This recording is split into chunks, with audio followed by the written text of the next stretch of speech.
better producing on this episode. Welcome everybody to episode 57 of PT Shop Talk. On today's episode, we talk about NSAID use and recovery from injury, as well as our top 5 favorite wrestling entrance theme songs. With me today is Nick Doling and Jeremy. You can't see me, Van Klompenberg. Welcome, gentlemen. Let's go. Yeah. In a doom, baby. Another amazing top 5 coming our way. Yeah. Oh, wrestling. What a joy. I know Jeremy's prepared. You probably research these lists more than Nick and I do. These probably take you longer. I recognize people, and then I was like, oh, I knew like 2 or 3. I've heard them once or twice. Yeah. So that obviously carried a lot of weight for me if I've heard them once before. Yeah, I can see that. It just gets you right in the feels, huh? Yeah. This brings me back to a place I never was. Yeah. A different life. Well, a different life. Don't ruin it for the others here. I won't. No, we just finished up college wrestling season. Is that over? Is that ended last weekend? Yes. Man, I don't know much about wrestling. Was mentioning off pod. I've seen as much real wrestling as Jeremy's seen fake wrestling, which is not one match from start to finish. But man, I saw this. I have no idea who these people are, but Nick, I assume you do. This guy's like, did you see the dude's mom just like destroy her glasses after he lost? Oh, Spencer Lee's mom. Of course I did. I watched that live and I was like, man, that's funny. I mean, did you hear this? So Spencer Lee was going for his 4th national championship. Right. Yeah, he's been there before. It's not like it was 125 pounds. Yep. He is a beast. Little beast out of Iowa. And that was from Pennsylvania, though, I think. Is that a quarterfinals loss? Semis. Yep. Okay. And he's beaten Ramos at least 2 or 3 times this year. They're Big Ten foes and all that stuff. But Ramos took it to him and then pinned him. Even if he hadn't pinned him at the very end, he would have still won by points, which would have shocked, the world. His mom, though, took it arguably worse than Spencer did with the now meme-worthy glasses snap and shake. You've seen it, Jeremy? Yeah. Do you see it? No. You need me to produce it up? You wouldn't like her when she's angry. No kidding. Did she turn green? And the story behind it is like she was a Olympian for the United States in judo. So she is really a pretty tough competitor herself. Yeah. Yeah. So he did not get his 4th national championship. Yeah, Sad. Yeah, and that was and again, I don't follow wrestling, but when I was reading the comments, these people, I don't know what to trust, but they're like, this is, a bigger upset than Purdue losing or something in the NCAA. Was it really that big of an upset? I mean, you said these guys have wrestled before. Yeah, they wrestled multiple times. I would, it's hard for me to quantify the basketball one. I know it's a 16/1. Well, it's the 2nd time ever. Yeah. Because that happened to Duke a few years ago, right?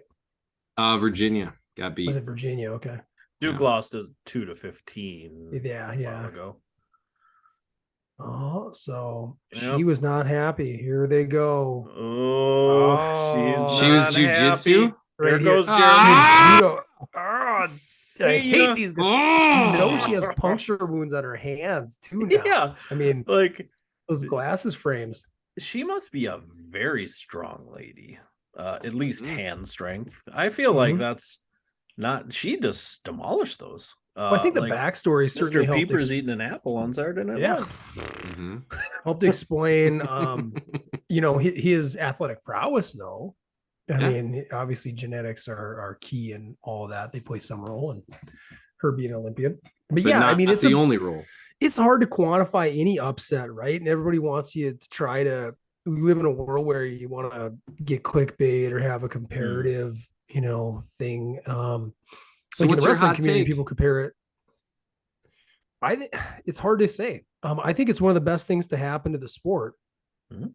Because like with our kids that we coach, you're able to, kids are so impressionable. And I think at the youth, junior high, and then even still remaining in the varsity level to a large degree, you have certain guys who win a match the moment they step on the mat.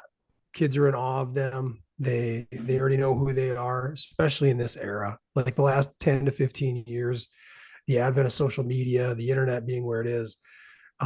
Kids are so hyper aware of who everybody is, how many wins they have. Oh, God, this kid's in the 200 pin club now on the guillotine website, and, all these crazy things. So you're able to use this as a teachable moment to these kids and say, hey, anybody truly can be beat if you're putting in the work. These guys all step on the scale. They weighed the same that day. And as long as you're training your ass off, you can have a pretty productive outcome too. So I think it's the great. Paper guillotine before the website. Oh yeah, you did wrestle The a little newspaper. bit over there, Lancer boy. Yeah. Yeah, we'd go down to the old media center and check out the guillotine. No, the guillotine is a national website. Nope. What's the guillotine? Local. Minnesota. Okay. Minnesota high school, college. It's like the hoopster in North Dakota. Something like that, I guess. I don't know what the hoopster is, but it's like basketball, just like the hoopster. Okay, it's thank like you. Basketball. Yeah, there must have been. Was there a football one in North? There was a football one in North Dakota too. What was that magazine that used to come out? It wasn't a magazine. I guess it was like a book. It was like a the Gridiron, right? Maybe it was the Gridiron. The Gridiron, yeah.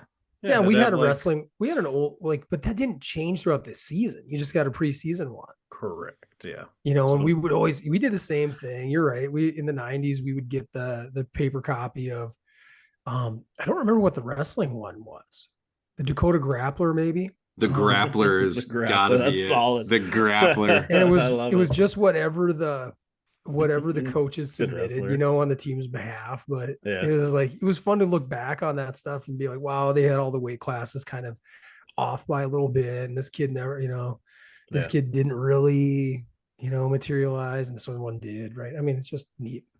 Yeah, because I think like the Gridiron had predictions for like region rankings and stuff.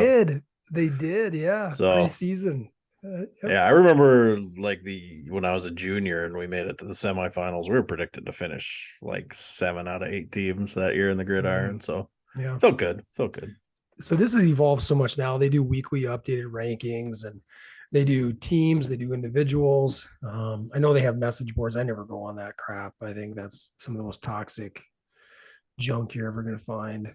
You don't have regardless of sport. Pseudonym that you go on under there? No. It's you can't tell me Dick Nollings never made a post on there. No, he never has. There's no. That's a wasted opportunity. No, it's not it, Case. But I feel down. I went on there like 4 years ago. 4 years ago, I hopped on to read a thread because some guys from Marshall had upset Fairmont in the section final to earn a state berth. And it was kind of contentious. There was a little debate about officiating. And I don't even remember how I got the link to it. Somebody was like, oh, you got to check this out, and there's like, you guys get that stuff, right? There's probably like 50 responses underneath of it. And it's just so argumentative and again, toxic. That's a true toxic like environment. And it was, I was going to say, so after that, I'm like I get halfway through it and I'm like, why am I even on here? Like, I know better. But, that's the perfect segue. Done and done. No, it's too early. We're done with our intro. That's a nice segue. Yeah. Clomper's like, I didn't have wrestling already. No, that's good. You're right. That stuff is toxic. I mean, like, man, that takes me back. Like we had a guy in our conference that was tossed out of the gym for like cussing at me during a basketball game. Like a fan. Like, yeah, you're like, man, like sports are fun, right? But like when you're like 55 years old and you're screaming at a 17-year-old, like, yeah, there's some probably some things you need to like reassess in your life. Yep. So that's pretty judgy of me. So what did you reassess, Jeremy? And what did you change? taking this gentleman's criticism. Yeah. I think you know what, sir? I think suck. I think at that's that not point what you meant. I think at that point I pointed at the scoreboard. I was probably egging him on. Yeah. Scoreboard. I wasn't gonna take it. What am I supposed to do? Like, referee, did you hear what he's saying? Get him out of here. Yeah. Now I assume when you played college b-ball, I mean, you were young enough where there was message boards, I assume, for like your division or your conference and stuff. There were some. Honestly, that was never my game. I didn't like that stuff either. I mean, that was like right when Facebook came out, so that stuff was pretty new. Yeah, that wasn't my thing. Because I hang out on like Bisonville's, like the NDSU message board, and then like any given Saturday is the FCS football one. Okay. So I hang out on those once in a while. Not so much any. What's your pseudonym? Yeah, Dick Noling. Oh no! I'm using can't take it. No, it's already been taken. Casey. That's a lie. You're Dick. That's a lie. Dick Noling 02. Yeah, I had to add a year behind it. No, I never post, but I always you always get the insider info kind of, and it's interesting to see what people say. But super toxic. I always wonder if the athletes really can not go on there. I assume they don't care typically, but then you see some of these young guys on Twitter and Instagram. I mean, they're posting stuff all the time, so they're have to be at least aware of this stuff and what people are jawing in their ear. So I just always wonder that if these kids care, if they let it get to them. There was, gosh, I was gonna say there was like this. I think it was like D2.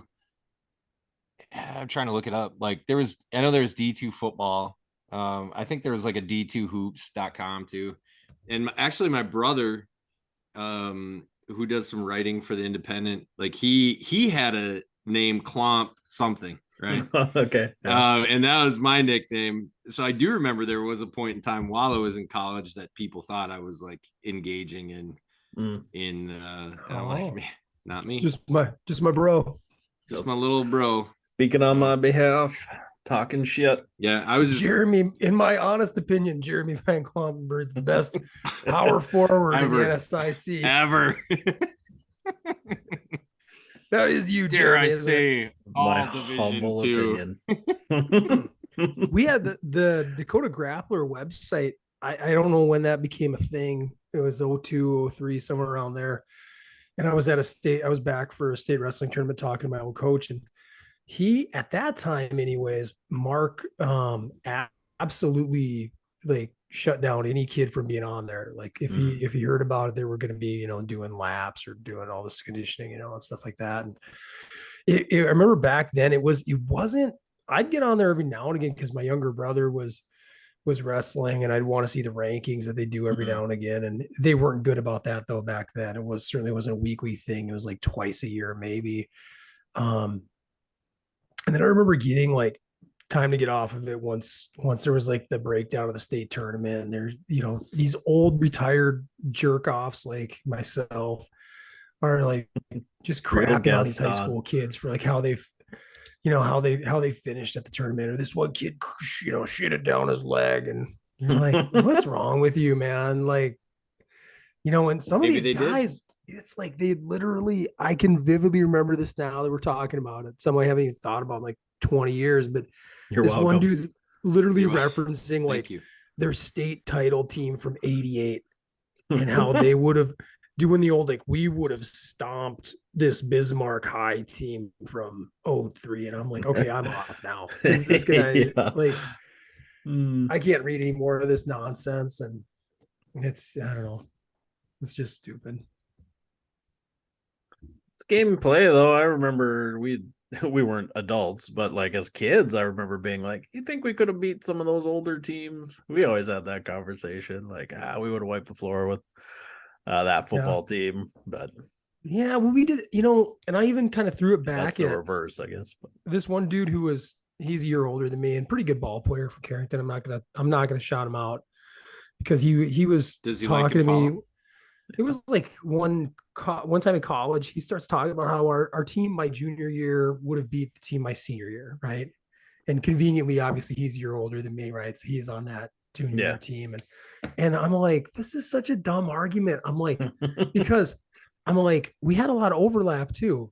I'm like, it is the Nick Doling, the junior version of Nick Doling, going to block the senior version Way of Nick better. Doling? Yes. Like, he had a lot more grit. It's like, what are we gonna do? Like, we just coasted by a senior. You know, like, yeah, no. I mean, I don't. That type of stuff is so unquantifiable, and then but it's not unique. That's why it's a perfect argument. Yeah, that's why you can't argue, because you can't argue anything anymore. You can't win. Like, give me a normal argument, I'll just Google it. Yeah, hypotheticals. That's all. Yep, it's the best. Yeah, well, as long as you keep it tempered. I mean, ESPN's got miles out of that too over the years. Anytime there's a really impressive college football team, they're like, how do they rank against 1956 Oklahoma and the 2001 Miami Hurricanes team, right? Like some of these all-time teams. And then they've even done those dumb simulations too, where we did the EA Sports, game simulation, and 56 Oklahoma would have won 21 to I love 18. It. I love it. Yeah, some of that stuff is pretty ridiculous. I mean, there's just no way a team from the 50s would be competitive, but no way at all. Like their fastest guy couldn't even play offensive line anymore. Yeah, he'd be the slowest guy on the line. And their old lines that were like 240 pounds across. I mean, yeesh, they're in trouble. Yeah, I always just thought it was interesting because we would always compare like our senior year to like when we were seventh graders, or like, oh, those guys were huge. Yeah, it'd be fun to go back and look, really, because I assume by the time we were seniors, we were actually quite a bit bigger than they were. But when you're in seventh grade, they just seem like monsters. So funny how because I mean we for 9-man football, big line, so just interesting. They just seemed huge compared to what we were, but I would assume you go back and look and it's like, oh yeah. I think that's true for the very most part, right? It's all perspective. When you're younger and you're, as a seventh grader, what were you, 125, 130 pounds, maybe a little more? I was 150. Yeah. But then, anybody who's over 200 pounds is like huge. Oh, yeah. I mean, I got to 230, I think, my senior year. And I mean, I was monster compared to a lot of the people on the field, I mean, even like my junior, I was 195, and I felt like I was I feel like 230 is a monster in high school. That's big. Yeah, kids are. I mean, I'll admit it though. Now it's not what we would have called an athletic 235, though, Jeremy. These kids now, I mean, even 20 some odd years later, these kids they're. I'll admit it, they're more athletic. They're bigger. They're more explosive. Shout out Elite Performance. What? Did you sign up for a summer sessions? We got openings. But I give DAP. So my senior year, we glory dayed about how our team made the state championship game, right? And we lost. But this is another thing that came up, like, when you're in these little sports cliques in your small towns, there was like obviously the team 5 years before that was Jim Kleinsasser's senior year. They were undefeated in the regular season and got upset by Grafton in the playoffs. And it was like, well, that team deserved, like, these dumb things. That team deserved it more than you guys did, right? They should have been they should have won the state title. I'm like, okay. I can look back and I'd almost say that fall 94 team, yeah, they were better than us. Like, I'm pretty sure if we went head to head, they would have crushed us. They had some fine caliber athletes, but I don't know. Shit happens too. But why you play the game? Kind of why you play the game. That's why you grapple. That's any given whatever day you wrestle. Any given Friday, Saturday, Sunday. Evening. Okay, yeah. Every day of the week. That's fair. It's a cool saying. Then you might have some pains, some aches and pains that need some day after. And you might want to try to take something for those aches and pains. And I'm here to tell you, maybe you don't. Go on, King. Yeah. So I think today's topic kind of builds off topic a little bit last time, as we just generally talking about health and recovery and preventative care and what we can do to be proactive with our health instead of reactive with our health. So it was timely before last week. Even I had just seen an article come through on NSAID use and how it relates to potentially the development of persistent pain states. It's always a hot topic too, is do you not just NSAIDs, but how bad is inflammation, and do we need to monitor inflammation, control inflammation probably as much as we've been maybe taught to, I guess. Which may be the first question before we get into this thing. For me, when I started in PT, man, inflammation was the enemy, I guess. A lot of the stuff we were taught, you gotta ice all the time, you gotta elevate, everything we could do to get inflammation out of there, tuba grip, any kind of compression you could get. So it's really interesting. Never put heat on it. I mean, that was like a big thing. Yeah, never. Yeah, you're right. Never heat a thing. No. NSAID use, right? I mean, that was like, oh yeah, you want to get them NSAIDs on there, get that inflammation down. That was probably still even more popular than like acetaminophen. I remember talking about it in school, the differences, but they were like, boy, if you got inflammation though, you're going to want to make sure you use an NSAID versus like acetaminophen. Yep. Because you want to control the swelling more than the pain. So is that kind of similar for you guys? I know you Yodi's there. I don't know if that's kind of was a route they were talking. Yeah, I'd say so. The word manage inflammation, manage edema, that's always what came up. So I guess to their credit, maybe they weren't telling us to stop it entirely, but maybe try to keep it from getting out of hand. Mm-hmm. Yeah, and interestingly enough, now when I look at this, you get to look back on your career and see how you did things wrong. I remember when we started out in my last job, we had an orthopedic surgeon, and he was an older guy, and we butted heads a lot on some things. And like his thing, he would always send us these patients, and he would tell us to quit icing and heat them. And we always kind of made fun of this guy. Like, man, this guy doesn't even like understand basic icing principles. Like, what is this guy doing to his patients? And now look back, he was, he was an older surgeon, but he was kind of ahead of the time on that ideal. It's like, you need to write him a letter. I know. Mm-hmm. Dr. James Apologize. Johnson, if you're a listener, sorry, you were right. Was that a question? Right. Was that a question? I'm very sorry. It's not a question. There we go. I apologize. At least on that front, you definitely were ahead of your time, and you were correct. You were correct. I do feel like we probably limited some patients by NSAIDs, and I would even say maybe even over icing. Yeah. We slap game readies on everybody. Even to this day, I mean, post-operatively, and this isn't a conversation about ice, but polar care units up here in Fargo, still pretty common. Send people home with ice that sucker all day long. Price is still probably the most common, post-injury advice they give to people. Ice it, elevate it, compress it, protect it, rest it. So, kind of moving beyond that too. So, but anyways, you go on. I was just going to ask, so going into this article, what makes the NSAIDs so potentially problematic now? Yeah, pretty interesting. I'm not going to get into heavy science. I don't think any of our listeners, whether they're PTs or they don't care about prostaglandin. Don't care about that stuff.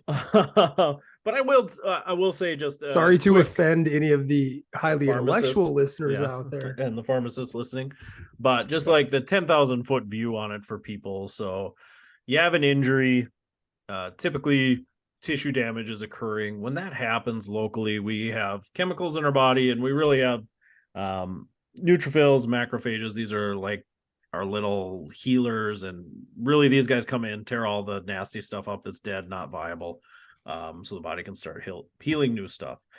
And what these guys do, they release a chemical, and that chemical locally kind of sensitizes the area. So it attaches, it makes the receptors work a little longer, a little quicker, and that creates local hypersensitivity to movement, and it can create increased pain in the area. Now, why it does that? Probably just local protection. If you twist your ankle, you don't want to keep walking on it. And risk more damage. So how NSAIDs work is they block that action so that you don't get that hypersensitivity, you don't release these chemicals, you don't get that what we would call mechanosensitivity. So you move something that's damaged, it hurts. It kind of drops that down, and it actually decreases how your nerves fire in the area too when you don't have these chemicals. I shouldn't say decreases, but it stops the increase. So that's how NSAIDs work typically. I mean, there's a lot more to it than that, but just creates a hypoalgesic state a little bit, or an algesic state, whatever you want to call it. So, but now what we're finding is those chemicals that we're blocking early on in the process actually have a secondary effect on creating a signal to the tissue in the area to actually stop the inflammatory process. They call it a negative feedback loop. So the more of this chemical you have, the quicker it signals macrophages to finish up their healing and get out of there. So by blocking it with NSAIDs, we're now potentially extending the amount of time we have inflammation, and really in the long run tricking your body into thinking this is a persistent pain state. That's so very interesting. Yeah, I mean, NSAIDs alone too have a lot of negative side effects from long-term use. So you're taking them acutely, creating a long-term state that therefore is causing you to take more ibuprofen, which is creating kidney and liver toxicity, kidney toxicity and GI distress, probably the big ones. Not liver, that'd be acetaminophen, but misspoke. Well, on that note, did they mention what dosages they were kind of seeing this in? Not mentioning the dose at all, Did. Okay. I would guess it would just be your standard prescribed dosage, 800 milligrams. I think that's typical for most people. Overdosing ibuprofen, that could be another conversation, because people take a lot more than is prescribed. This is, per the article, the number one, taken over the counter pain meds, or NSAIDs. So ibuprofen, probably the big one. So people are taking a lot of it and really not having any guidance on it. Was this, I know it said NSAIDs, just clarify, was it purely ibuprofen? No, I would assume assume sodium naproxen would fall into that category as well. Okay. And there's a slightly different those two action. They do operate on slightly different mechanisms. Yeah. So I'd just be interested to know the differentiation there, if there is one. Yeah, and I would have to check a pharmacist as far as, is the action similar but delivery different, because typically sodium naproxen is going to hit your kidneys harder. So, and ibuprofen is going to hit your tummy a little harder, but I think they both have similar toxicity, in the long term. But kind of a bum part about the article is this was a pharmacology article. They're like, well, so instead of there is a window in the article where NSAID use, is okay. Once you get past that initial phase of inflammation and you enter what they call the acute inflammation phase, NSAID use is probably okay in that time frame. It doesn't seem to affect the healing cycle. You've gotten your initial neutrophils and macrophages in there, releasing this chemical. Then you could hit it with NSAIDs for the algesic effect. But then you need to stop in time to get that negative feedback loop telling the body to shut the inflammation down. And really, the bum part about that is the only way for sure is by checking inflammatory markers in your body, which the average person, it's not, it's not cost effective, not time effective, probably not worth it. I think when you look at this, you're probably better off probably just avoiding it versus rolling the dice on it. But I mean, people take ibuprofen all the time. I mean, it's not like this is guaranteed to cause persistent pain, but maybe something like acetaminophen, if your liver's okay, is maybe a better route to go acutely. Initially that first day, there's been certainly plenty of studies on paracetamol, how it's not really effective, especially in placebo studies too, right? Like it's shown zero effectiveness on low back pain. So it's interesting, right? And what would be the if there is a better alternative to that, especially the ibuprofen approach, the NSAIDs, that'd be good to know. You know, They recommended they're acetaminophen for low levels of pain, and an opioid such as morphine for severe pain, as well as sodium channel blockers for local anesthesia. So I mean, there's that is a little bit interesting. You know, like they get into like, you know, the theoretical model is like they said the most severe side effects are from long-term use, so shortening the use of that, right? Well, gosh, how many patients have you worked with where they're like, well, if they are on ibuprofen for, let's say, knees or backs, it's like they've been taking, 6 to 8 a day for, 12 straight weeks, right? Yeah, morphine might be a slippery slope too, though. I wasn't talking morphine. I'm talking over the counter. And I guess the little bit of advice I've ever given them is very topical, but it's like, well, the very minimum site, if you want to keep using it, psychologically, I know that's part of our conversation too, but maybe if they feel like they're getting some benefit from it, at the bare minimum, cycle through it like 5 days on and like 3 days off. So you don't habituate to it.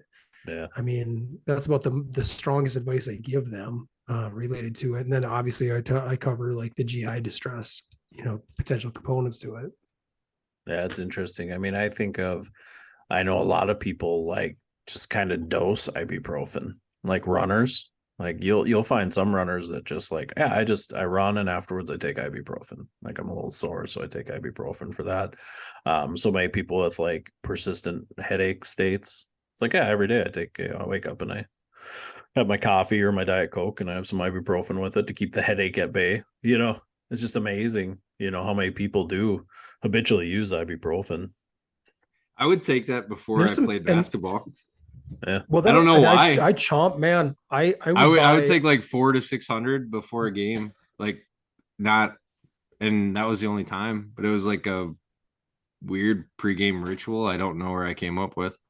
I was so beat up during wrestling in college. Like my whole sophomore year, I'd go to Walmart and buy like used to buy, the paired up containers, grade, whatever it was, equate like 500 capsules and you get two of them. You get 1,000 capsules for like $4 back then. And I just keep them in my locker. And I had so many aches and pains and bruises and I turned into a bleeder on the mat. I mean, I never had issues like that. And I took like couldn't hold his blood. Couldn't hold my blood. One match I took a headbutt and almost lost because I ended up holding on and winning, but I almost lost because I ran out of blood time and they had to bandage my head up. Just wouldn't stop bleeding. How much blood time do you get? 5 minutes cumulative. 5 minutes, huh? Oh, cumulative. But that's broken up. Like once they stop at once, the clock stops and then you get out there, you wrestle, and then, you start gushing again or you bleed through your bandages, then they got to stop it again. And I vividly remember that. But were you self-inflicting because you were gassed? You were razor blades. Yeah, little that's paper cut. That'll be in our top 5. But okay. No, I was the wins in college came few and far between, so I did not want to lose this match, and I would have been very upset to have lost it on a blood, issue, lack of time. But I lived off of them for 4 or 5 months. Not healthy at all. Yeah, you see the research on like ibuprofen and like testosterone, how it causes your testes to tell me. Yeah, there's some definitely research out there, long-term, high levels. Definitely inhibits so it didn't stop me from having kids though. No, yeah, you must have been so stacked prior that you were I needed the IBU to cut my T levels. Yeah, you had to get out of that monster state. You were too primal. My God. You were too primal. Primal. I was. Yeah. Oh, 7 tenants. Yeah. Yep. So there is some of that too. That's another side effect. So what mechanism do they say that works through?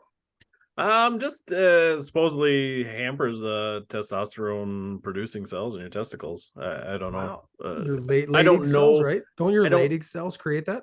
Yeah, I'd have to research that more. That wasn't what necessarily what this conversation was about, but I know there's some research out there on it. I'm prepared, Casey.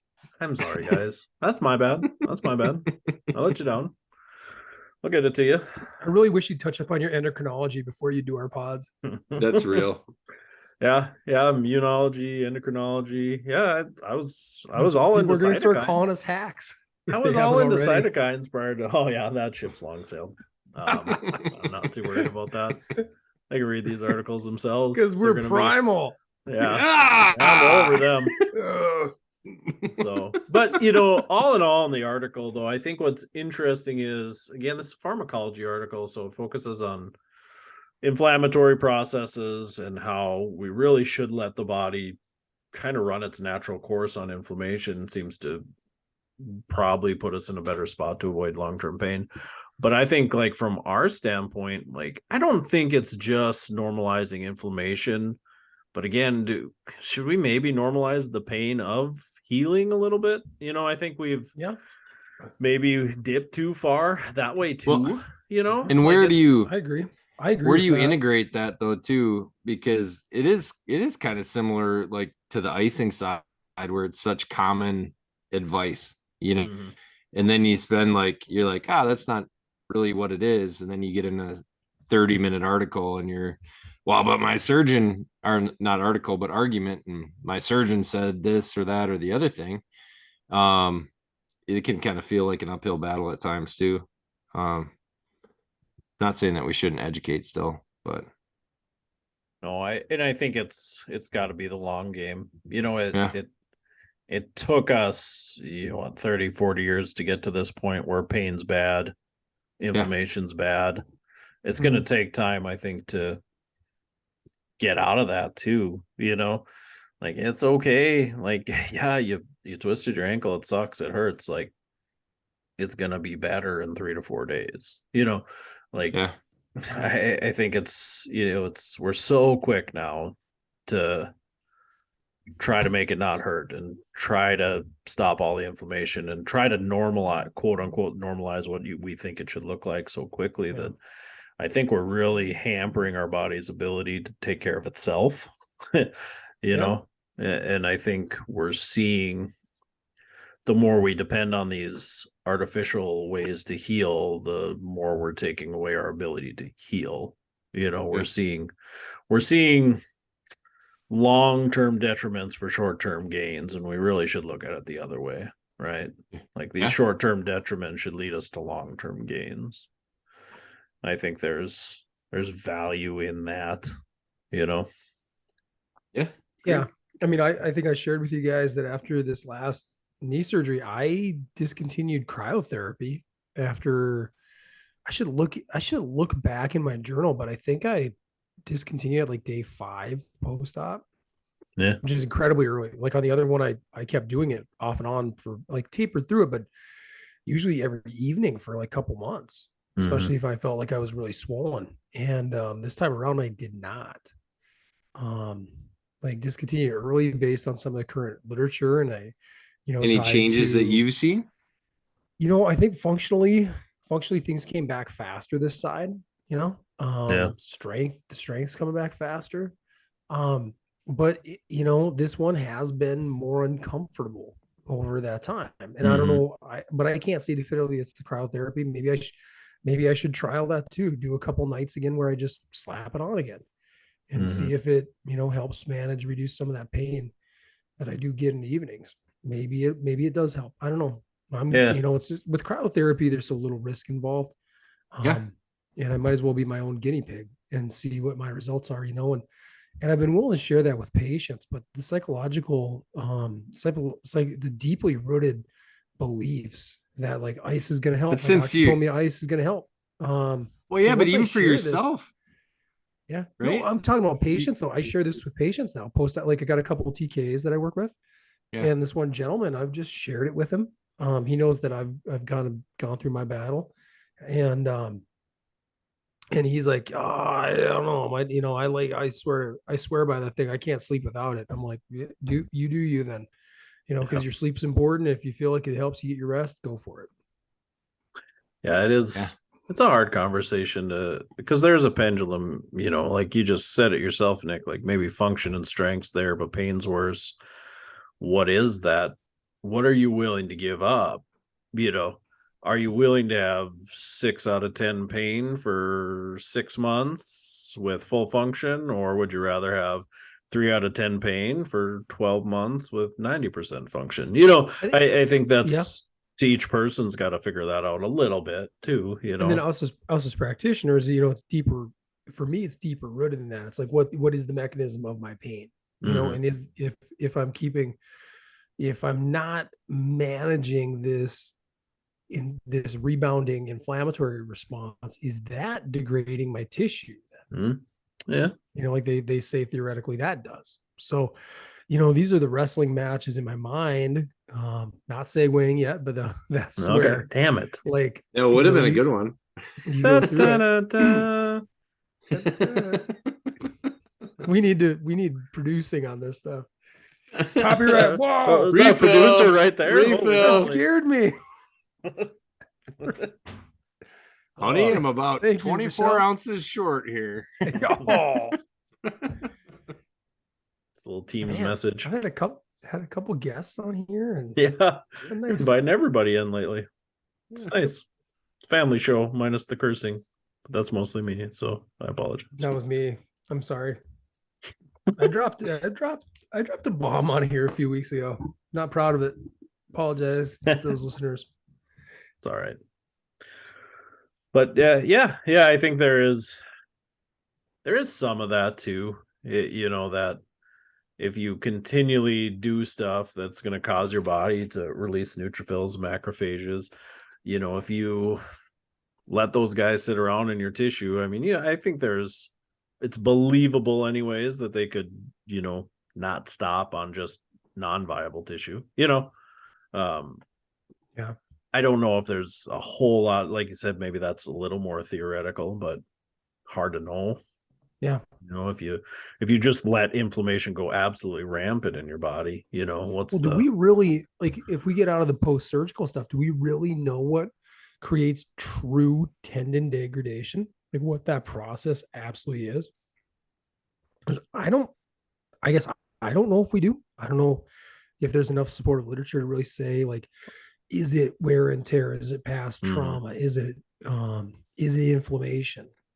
Yeah, I would agree with that. I mean, you look at any article on like long-term tendinosis, you'll find a lot of different things on even the histology of the tissue isn't always cut and dry on what like a tendinosis would look like for somebody, because the classical presentation was always like the haystack, right? Yeah.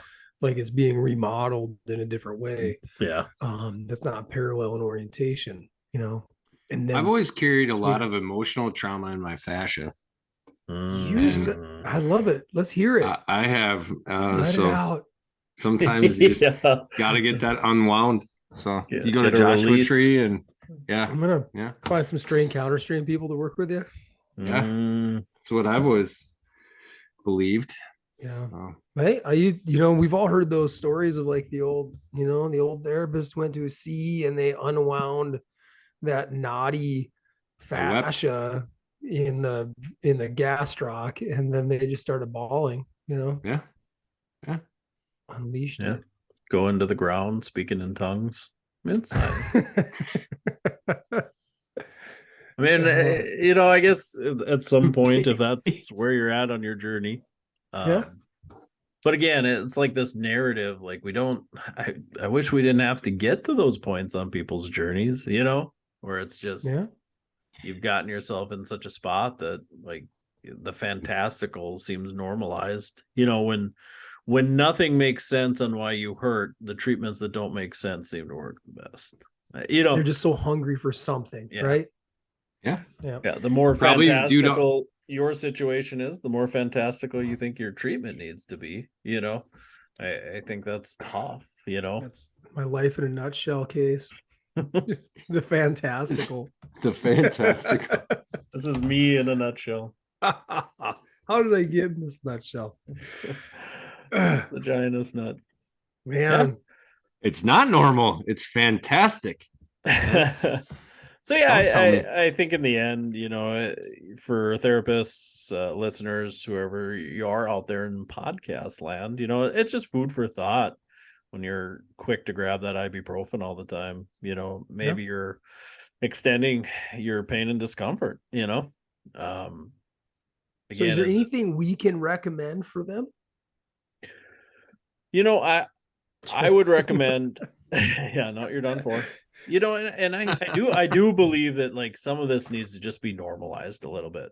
Like you don't need to grab ibuprofen for the little things. Your body is gonna have this awesome ability to heal itself. Like there's probably some value in just kind of toughening it out for 2-3 days. Rub some dirt on it.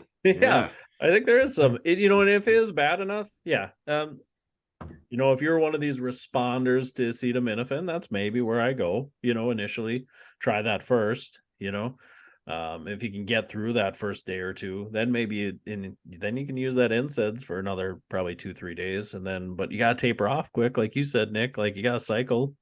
You might find that getting off of it again for a couple of days is maybe going to speed up your inflammatory response too and get you back to normal.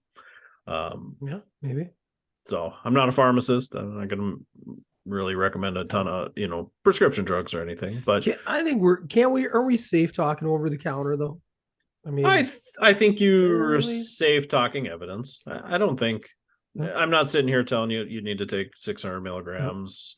But the evidence would tell me that, if you can hold off on it, you're probably better off. So with that caveat, what's worked for me in the past is disclaimer. And to that point, Jeremy, one thing that I remember, I even did a little bit of one of my internship presentations back when I was in PT school was on acute renal failure that's induced by NSAIDs in marathon runners.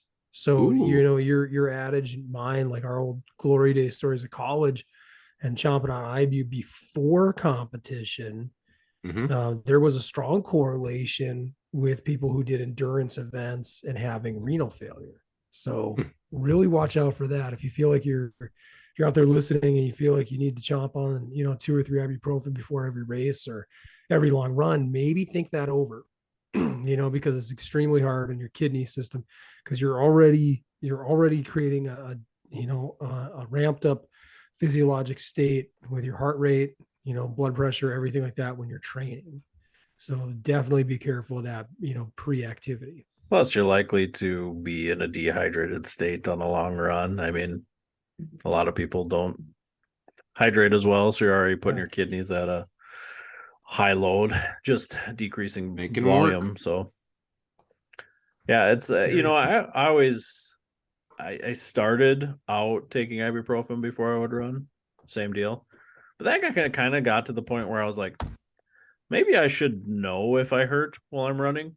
Like, kind of had that moment where I was like, well, my Achilles tendon's like really burning at mile 13. Like, maybe I should just stop or change my stride or change how I run. I think we talked a little bit on here about how you can kind of change how you run a little bit, at least short term, try to take load off. It's like maybe that's a mechanic thing. Yeah. Maybe that's not, that's probably a good idea. Like pain's there for a reason. Like typically, acutely we have pain for reasons. Warning, danger. Yeah. Like quit doing what you're doing. Like don't take 18 or 800 milligrams or 1,000 milligrams of ibuprofen so you can run through it.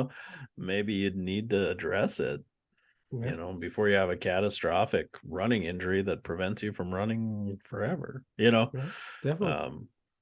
It's the things you love. And I get it if you're training for a race, like it kind of sucks. Like, you got a training schedule and most people don't give themselves a whole lot of extra time on a training schedule to be hurt. If you ran barefoot instead of shod, you'd be self-limiting anyways. So that's probably a problem. Very self-limiting way to run. And that comes from a lot of experience too. When Jeremy says that. I read it in a book once. I was born to run. Yeah. It got him pumped up, but not as pumped up as These certain top crowds when you 5. hear these entrance songs. I like it. Should have been slightly more confident with it. Would have been solid. I was So, piecing it together as I Yeah, went. no, yeah, saw the gears working. Yeah, we'll move on to our top 5. Favorites wrestling theme songs. So it'll be an interesting list. Jeremy's knowledge of wrestling Just minimal to none. Love it. Um, Love it. Nick and I probably skew heavy to I would guess the 90s for the most part. So I think so. it'll be interesting. I'm curious to see if our lists will overlap. I'm excited to hear that too. Yeah, I think when I went through and thought about theme songs, I mean, there was probably 6, 7 that popped in my mind right away. And as I was doing my list, I kind of went back to those, going, all right, if those were the ones that popped right into my head, those were probably the best ones, Yeah. And then I was like, yeah, I didn't do any research on this. Mine was just like off my head. So yeah, is it? And I struggled with this too. Was it the theme or the wrestler that made it great, or was it the combination? It's the combination. Combo. It's got to be, and the crowd, Right. and the crowd reaction, because Yeah, there's some of that too. there's something magical about, like, if the song hits and nobody cares, I don't think it hits as well. Yeah. And I find it interesting because I did do some research on this, and so I was listening to like more modern, I would say, wrestling theme song. Definitely more like songs, like a lot of modern wrestling themes you could probably put on a CD and lift some weights to. jock jams. Where I felt like maybe some of my older wrestling themes was definitely more like, this is a really good wrestling entrance song. And nothing else. Was it? I mean, I think I'll mention his name, but right, WWE's like Jim Johnston was like the guy, right? Yeah, there was like created 2 guys that wrote like almost all the riffs, and it was just him and his guitar. Like, but yeah, pretty cool. Jeremy, do you want to kick it off? I know you're dying. You're just chomping at the bit. Yeah. So my list, it was not heavily researched, but it was basically people who I knew that were wrestlers. So it was kind of early 2000s. That would have been when my buddies were watching wrestling, but not me. So my number 5 is Triple H, The Game. Yeah, Motorhead. I think that was Motorhead. Yeah, that's just a good song. Pretty hard. Yeah. Yeah, I didn't even know that was a song. I don't listen to that music either. So, I mean, I believe was that song developed though for him a little bit. I think so. Yeah. Right. I mean, it I think wasn't the story was like him and Lemmy were like, he was like a big fan, and he got Lemmy to like do it. Yeah. So it's not like he took a Motorhead song and was like, this is going to be my theme, like amateur baseball players. I mean, it was a theme created for him. So I think very cool, actually. And just so Jeremy knows, Lemmy was the bassist and lead vocalist for Motorhead. Legendary dude. Now I know. R.I.P. Lemmy Kilmister. Yeah. Well, that's I like that one. Way to go, buddy. Yeah, that's a short list for me, Jeremy. Yeah. I don't want to ruin my list, but yeah, it's not a bad choice. The only other Motorhead song I think I know is Ace of Spades, and that was from Tony Hawk. Ooh, Ace of Spades, so good. They played so fast and loud. Motorhead, go dig into some Motorhead, Jeremy. It's fun stuff. I'll have to just do a deep dive. Yeah, you've never top 5 favorite Motorhead songs next week, Jeremy. Yes. You're gonna be so well rounded when this pod finally ends. Yeah. And if you think the title of the song "Killed by Death" is dumb, you're dumb. Yeah. Spoiler alert, you're dumb. All right. I'll go next. My number 5. I was unsure of the actual name of this song because I saw it named 3 different things in my research. Mystery. This is definitely like I would say for me on the list, maybe the perfect marriage of theme and wrestler. But I would say the theme itself probably pretty lackluster if you don't add all the hoopla that went with it. But it is Rest in Peace or the Grim Reaper for the Undertaker. There's something about the bell, and the lights dropping, the fog machine, the slow walk, like as slow as possible. The Undertaker, just kind of a monster imposing guy. That's one I've heard. Kind of forget Jeremy, how big he is. Hooper. He was a hooper, Jeremy. I know. So yeah, I think it's a cool theme. When you heard it, you knew, like, all right, the Undertaker's coming. Yep. Might as well sit down. It's gonna be 5 minutes before he gets to the ring. True. But yeah, it was just cool. He wrestled forever, and that theme song pretty much stuck with him in some variation of it. I think they changed the instrumentals and things through the years, but that bell was always there. And the gong, right? Gong. Whatever you want to call it. Yeah. Only reason it's not higher on my list is, other than that part, the rest of it was kind of just more show, more Undertaker than theme at that point. But but number 5, just iconic though. I mean, I get it, and like you said, it's like everything together, like it by itself with anybody else doesn't work. Mm-hmm. But the way they did it, I love the way you mentioned the lights killing, like the gong goes, they haven't killed the lights yet, but then after that they do. It's like, that's just genius psychology. And then it would be like the dry ice fog coming up from the ramp, and it was cool. The flames, like he famously started on later, he got, terrible burns one time. Him and Michael Jackson, pretty much same people. That's a good one. I'm gonna go a little bit more. I'm going slightly obscure on this number 5. Okay, and it's not because of the individual. It's because it didn't last very long. He was into wrestling before wrestling was cool.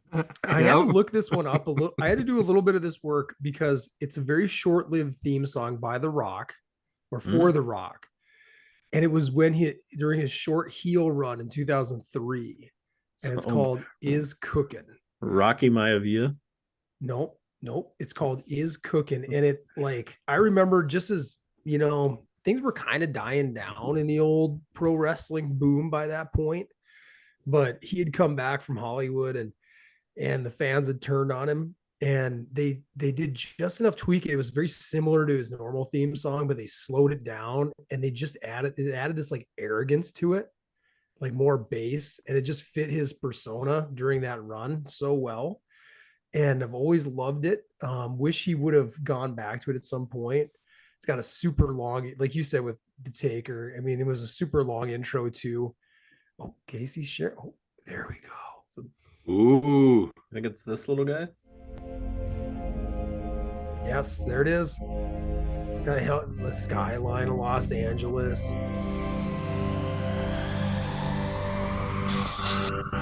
It's cooking. I like that. There we go.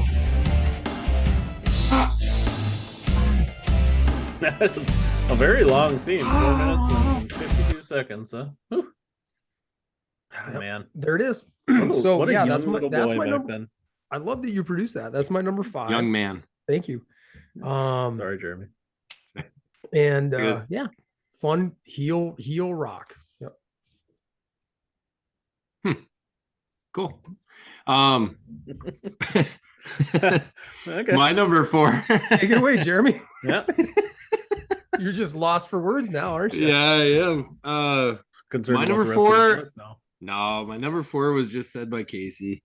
That was one that I actually knew was Undertaker.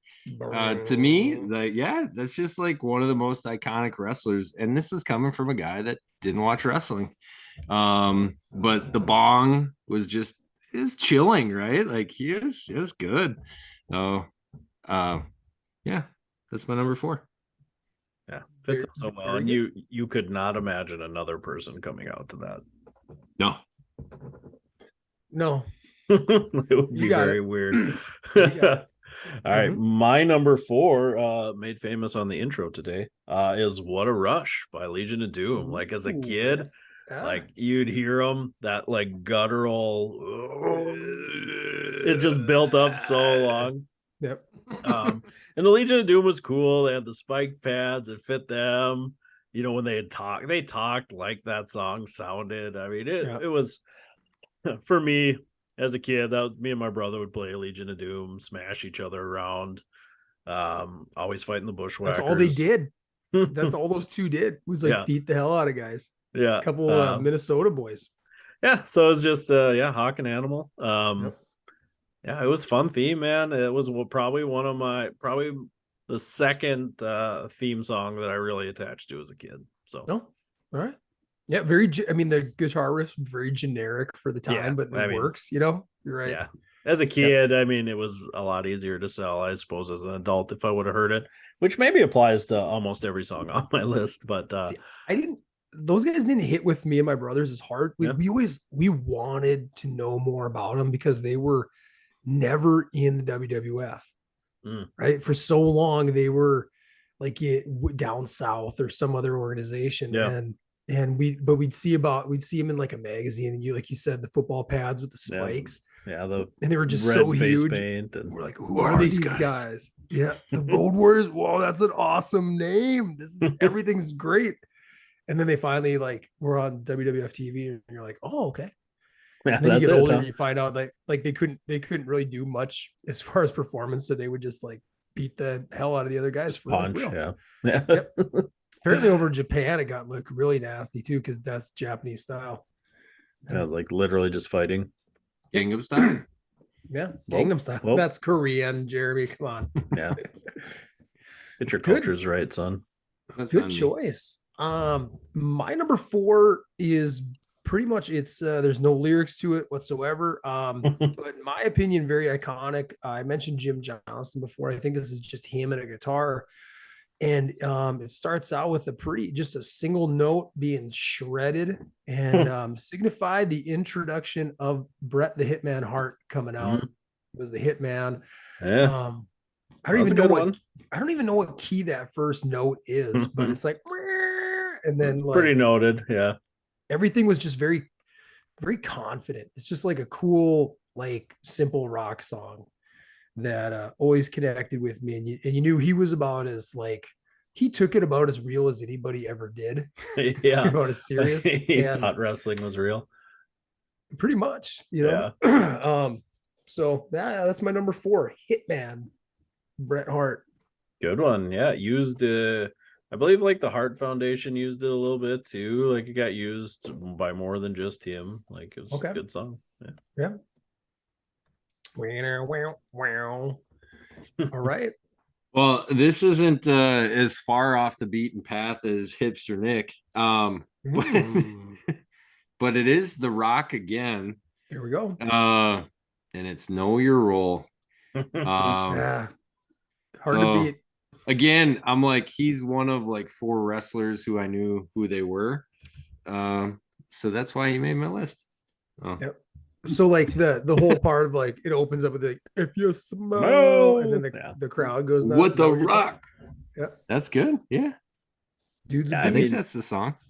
Yeah, he was definitely. That would have been I was probably in 10th grade then. Somewhere around life personality, late 90s, early 2000s. Do his own theme like that, and I just played into that narcissism of the Rock at that time too. Just so fitting.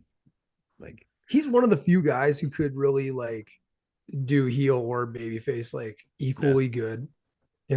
Very few guys are normally they're one way or the other, but he could own either one of them.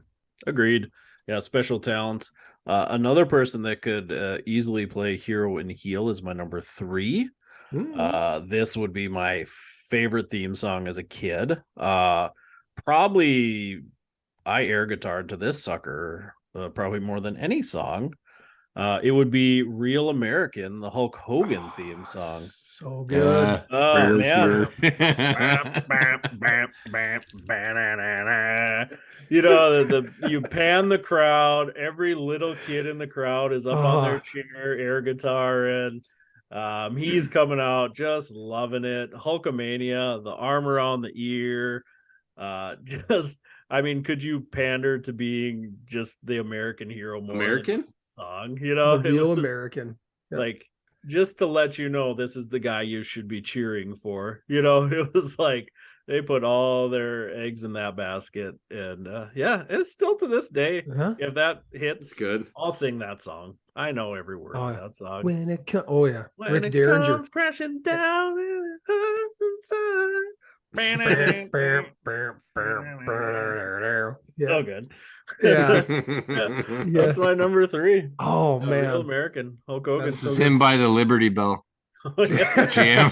I know every 4th of July, I'm like, I just gotta blast this song. It's so good. It's catchy. It's cheese to the max, you know. Yep. But that was wrestling. That it was fun, you know. Yep. You had your archetypes. You're right. You had, you know, your mega villains and your super baby faces, and nobody in between, really. Yeah, and he became a great villain later. Totally, he did. He did. I might touch on that in a second too, by the way. But my number 3, and when you talk about like the individual and you talk like, I was never huge on this, but this guy, but it's Glass Shatters by Stone Cold Steve Austin. And to me, it was like, I never was really much of a Stone Cold guy, but man, I got to respect those pops. And that's what so this is what I was referring to when I said like the whole thing together. It was like, it just represents a time in my life as I'm like finishing high school and going off to college and having fun with my buddies. And we'd get together and kill some beers on like a Sunday night and watch a pay-per-view, you know. And when he would come out, I mean, it's unreal to go back and watch some of those intros, and the crowd, like every single person, 15, 20,000 people were up on their feet, like just screaming. And you're like, wow, this guy, I don't know if there's ever been a guy more over than him for that period of time. So for that reason alone, when I hear that, I'm like, but really the glass shattering, like kick the whole thing off. That's my number 3, Stone Cold. Excellent choice. Yeah, that glass shattering. I mean, to this day, if I was somewhere and somebody punched a hole through a glass window, I'd be like, shit, Steve Austin's here somewhere. God, you know? Yeah, my wife drops a glass in the kitchen and I'm covering my head because I'm going to get kicked 1,000 times. Kicked in the nuts and then stunned. Yeah. And then probably like curb stomp 40 times in my ribs. Yeah. Yep. You know, it's funny that glass shatter.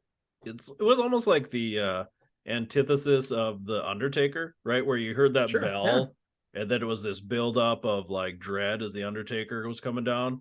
Where when that glass shattered, unless it was like just his intro to wrestle, but you know, when like there'd be a match and all of a sudden the glass would shatter and he'd come down to fight, he's running down that ramp, sliding on his stomach. Or he's driving a beer truck down. Yeah. Or like or 4-wheeler or something. You heard that glass shatter. And within seconds, shit was gonna happen. I mean, it was just it was cool. Such a fun time though. It was like your heart rate would be like next. Oh, yeah, the beer truck. That's a great moment. Yep. And just a humble little like old former washed out college football player. I mean, that's kind of cool. Yeah. He had options too. Stunning Steve Austin. Go ahead. So was that later? When did that one come out? Because Stone Cold's my next one too. Well, he used it. Is that his original one? He for a while they used like Disturbed. Like they had some partnership with Disturbed, and when he was would like, that been like 2010? For like a little bit. It would have been way sooner than that. I mean, I'm talking like 97, 98, 99. Okay. And well, my producing said I won't do what you tell me. Yeah, same name, I believe. That's the same song? I believe so. Is it? You almost have to hear it. I don't know. How do we do this? Okay. If we do this again? Oh my god. Okay. Rhode Island. It's not a road or an island. Discuss like the JRE. We need like, go on, Jamie. Just pull that shit up. Okay, Joe. I'm always worried. I don't know why I'm worried, because like the one time I did get hit on YouTube, they just got it approved anyways, which was nice. I don't remember the song, but it was very nice of them. As long as you're sharing you're sharing YouTube clips on YouTube. I think we should be fine, right? Yeah. I suppose they should like appreciate that I'm doing what. See, that's There. yeah, that's Yep, that's it. That's it. All right. That's good. That's good. See, I didn't know it was called Glass Shatters as well. So that's actually my number 2. So That is your number 2. Wow. yeah, that's like the third. And you know what got my number 1? Just teasing this. This is the only song that I knew, that the one that came to my mind off the bat. So All right. but Stone Cold. So. Stone Cold is your number 2. Yeah, let's finish the round because that's also my number 2. Oh, So Yeah. yep. Bing, bing, bing, bing. All been said. Well, it was his number 3 though. I know. Yeah, It was because close. We didn't Yeah. didn't clean sweep it. So. anything else to say either No, of you guys I on think we Stone covered it. Cold? It's a hit. One of my favorite wrestlers of all time, man. Banger. He was, yeah, he connected with a lot of people. All right. Well, my number 2's already been said, and it is Real American by Rick Derringer, signifying the immortal Hulk Hogan coming to the ring. Yeah, Casey, you already nailed it. I mean, man, when I was a little kid and my older brother and I were so into wrestling, nothing beat him coming out. And I mean, it was like, wow. I mean, larger than life. And that song, like, whether it was, now jingoistic or whatever you want to call it, but it made you feel like he's fighting for the rights of every man. Right? And he fight for your right. Right. Yeah. He the was. chorus is just as good. I mean, everything is just tight on that. You're right. He played heel and baby pretty darn well. And one thing I was going to share with you, Casey, you should look it up. I've recently seen some clips. People have unearthed his Japan work from before his original WWF run, so like early 80s. Oh wow. And it's remarkable. Stop it, Jake. But go check it out, Casey, because it's remarkable how talented he actually was, because they said that he had, like, McMahon made him change his whole style and just be more charismatic. And he's been saddled with this term of like, he couldn't wrestle. Right. Yeah. But you go back and you watch that stuff and some of the stuff he did, flipping and flopping and selling, it's not even the same guy. It's kind of cool. Yeah, that is interesting. But yeah, that's my number 2. Yeah, I mean, when your finishing move is just a big leg, people are gonna assume you're not overtly skilled at wrestling. Yeah, it wasn't just, but he already wagged the finger at him. He let him know it wasn't over. I'd like to see, like, because originally wasn't he like supposed to be like a redhead when he first started? That's like McMahon wanted to be like an Irish guy. Oh, maybe. And then he would have been a good leprechaun. And then, like, the red hair dye was obviously he was getting very concerned about his hair falling out. So then they made a shift and it worked. Well, we're talking entrances, but I mean, his look was very unique, right? I mean, he's like bald. Yeah, I mean, it's like balding, but he kept like the friar tuck, straight blonde hair. Yeah. Yeah, and it worked. Bring that back. It did work. It worked. Yeah, for some reason people were like, "He's the dude. Yeah, he's the real American." Just the mustache, the whole thing. Yeah, like who was telling him to like keep that little bit of hair? I just don't understand it. Yeah, it's very interesting when you look back. Yeah, you would think people would have just been making fun of his look, but. Like, I don't even remember as a kid somebody making fun of his baldingness. I mean, he must have been slightly self-conscious about it because he would have thought somebody at some time would have said something. Yeah. I mean, he even kept, like, to your point, he kept it during those WW or WCW era too. Like, even when he went heel, that's like, dude, I don't know why he just didn't shave the dome, but yeah, and then somehow managed to take a black Sharpie and fill in a beard, and nobody mentioned that either. So you'll get a kick. So as we segue out of that, go to our number 1s. If you find any of the Japan stuff, he had the black beard then. Oh, interesting. So that's kind of neat. He was doing that. Apparently, he went back to it in the 90s. But So I always thought that was a weird look choice that he made as well. It's like shoe polish. He's Hollywood now. He's really dark in the soul. He was Hollywood. Dark beard, dark soul. Thunder in Paradise. Hulk Hogan was the best Hulk Hogan. That was Suburban Commando's not bad. I watched more Thunder in Paradise than wrestling. So you watched Thunder in Paradise was after WCW Monday Nitro, or was it before? Was it right afterwards? It must have been. So you're like, oh, wrestling's over. Thank God. Maybe they were reruns. They might have been reruns. It couldn't have been after because wasn't Nitro famous? They'd always do like back to back. They do a replay right away. Maybe I was switching over to Silk Stockings on USA at that point. So wow, sure was good. Yeah. Who knows what was happening? Talk about that top 5. I had to switch over quick to get the theme to that. That's a top 5 theme for sure. Couldn't tell you a single thing about the song, but I know the opening credits quite well. Jeez, it's on USA. How serious could it have been? Yeah, very. Judge me, Jeremy. No, he's gonna go into taxi cab conventions for like his number 1. Quick switch. Pivot. My number 1, I promise I'm not just taking Nick's number 2 and making it my number 1. It's also Real American. This was the only song on my list when it came out. Yeah, I know it. But I had buddies that did that for a 3-on-3. They were Hulkamania 3-on-3 jerseys. Like that was like a theme song growing up. But really hope he lives forever. I hope that he did. He will. In infamy. The immortal Hulk Hogan. Yeah. Well, if you say your prayers, take your vitamins. Yep. And you producing it? Yeah. Was it? Say your prayers, take your vitamins. Was it workout? Was it train? I have no idea. I didn't do them all. I said my prayers. Train, say your prayers. Train, say your prayers, and take your vitamins. God, words to live by. Train first. To live by. Yeah, was that a hierarchy as well? It wasn't just the okay. Train, then you pray, then you eat your vitamins. In that order. Assume he wasn't a gummy guy either. Flintstones, 100%. Yeah, chewables. So good. I don't think those were the vitamins he was taking. He just came in a syringe. Yeah, he wasn't chewing them, huh? Okay, that's fair. Yeah. Oh, good number 1, Jeremy. Good number 1.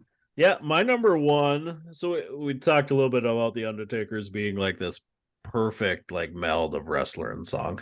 I don't know if there was another wrestler who had a theme song that fit them better than this one. The Attitude, again, this is like Baby to Heel, one of the better switches, I would say, in wrestling history. This theme song, cheese to the max, but it managed to stick around wrestling for forever. And it is Sexy Boy by Shawn Michaels.